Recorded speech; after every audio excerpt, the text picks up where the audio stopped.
অনির্বাণ রায়ের বিয়ের খবর ছড়িয়ে পড়ার পর সূর্যের গোটা পরিবারের উপরে আকাশ ভেঙে পড়লো। হ্যাঁ বন্ধুরা, ভিডিওতে লাইক দিয়ে দেখতে থাকুন। সূর্য গোটা পরিবারের কাছে অনির্বাণ রায়ের বিয়ের খবরটা নীলু দেওয়া মাত্রই ছুটতে ছুটতে অনির্বাণের গোটা পরিবার রায়দের বাড়িতে চলে আসে। এসে রায়কে সপাটে চড় মেরে সূর্যের মা বলতে থাকে, আর কত জীবন এরকম করে তুমি নষ্ট করবে আমাকে বলতে পারো? আমাকে এর হিসাব দিতে পারবে? তুমি রায়, তুমি প্রথমে আমার ছেলের দিকে হাত বাড়িয়েছিলে, আমার ছেলের জীবনটাকে তো অচনচ করে ছেড়ে দিয়েছো।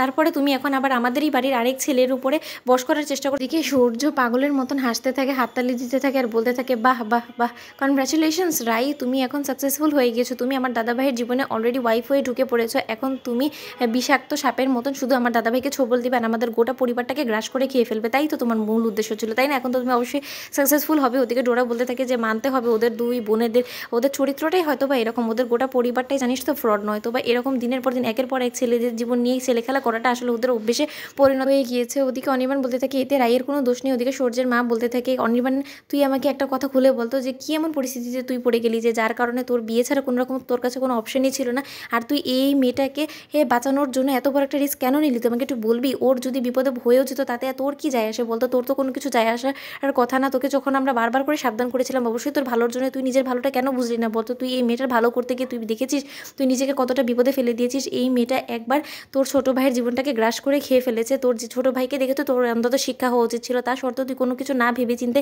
একবার অন্তত তুই আমাদের সাথে যোগাযোগ করার চেষ্টা তো করতে পারতিস। আমরা না হয় তোকে কোনো রকম কোনো ওয়ে খুঁজে দিতাম। তা সত্ত্বেও তুই কোনো কিছু না ভেবে চিনতে এত বড় একটা বিয়ের মতন চরম সিদ্ধান্ত নিয়ে নিলি। এখন তুই বুঝতে পারছিস যে তুই খাল কেটে কুমির এনেছিস তোর বাড়িতে। ওদিকে এটা শুনে রাই বলতে থাকে যে আন্টি, প্রয়োজনে আমি অনির্বাণ স্যারকে এই জীবনের থেকে মুক্তি দিতে পারি, প্রয়োজনে আমি ওনাকে ডিভোর্সও দিতে রাজি আছি। আপনারা ডিভোর্স পেপারস রেডি করুন, আমি এক্ষুনি ওনাকে এই সম্পর্ক থেকে মুক্তি দিয়ে দিব।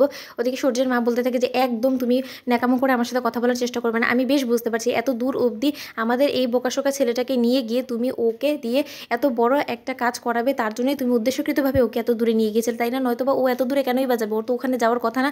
ওদিকে অনির্বাণ বলতে থাকে যে না, ওখানে ও আমাকে নিয়ে যায়নি, আমি গিয়েছিলাম। আর সেখানে গিয়ে ও যে পরিমাণে বিপদে পড়ে গিয়েছিল তার থেকেই আমাকে উদ্ধার করার জন্য আমি এত বড় একটা সিদ্ধান্ত নিয়েছি। সেখানে গ্রামবাসী কোনো মতে আমাদেরকে মেনে নিচ্ছিল না, আর ওই গ্রামবাসীদের হাত থেকে উদ্ধার হওয়ার জন্য আমি ওর স্মৃতিতে সিঁদুর পরিয়ে দিয়েছি। ওদিকে সূর্য বলতে থাকে, বাহ দাদাভাই বাহ, তোদের এই গল্পটা শুনে না যে কেউ একটা মুভি বানিয়ে ফেলতে পারবে, জানিস তো? তোদের এই গল্পের মধ্যে না কোনো রকম কোনো আগা মাথা নেই, আর কেউ এরকম তোদের এই খেয়ালি পোলাওয়ের মধ্যে কেউ বিশ্বাস করবে না, জানিস তো? তুই এটা বলে আমাদের সবাইকে বোকা বানাতে পারলেও তুই আর যাই হোক না কেন আমাকে বোকা বানাতে পারবি না, কারণ তোর এই বোকা বোকা কথা না একমাত্র মা বিশ্বাস করবে। আর সত্য তো এটাই যে মা, তোমার অনির্বাণ ছেলের মনেও রায়কে নিয়ে যথেষ্ট পরিমাণে ভালোবাসা ছিল, আর তার উপরে আমরা যখন ওকে বারবার করে বারণ করেছি রায় থেকে দূরে থাকতে, সেটার কোনো মতেই হজম হয় না। তার জন্যে ও নিজে থেকে সিদ্ধান্ত নিয়েছে যে ও আর রায় পালিয়ে বিয়ে করবে। আর এই মেয়েটারও তো নির্বাণ দাদাভাইকে বিয়ে করার শখ হয়েছিল, তাই দুজনের শখই পূরণ হয়েছে, আর কোনো কিছুই না। তো বন্ধুরা, ভিডিওটি ভালো লেগে থাকলে লাইক কমেন্ট শেয়ার করে সাবস্ক্রাইব করতে ভুলো না।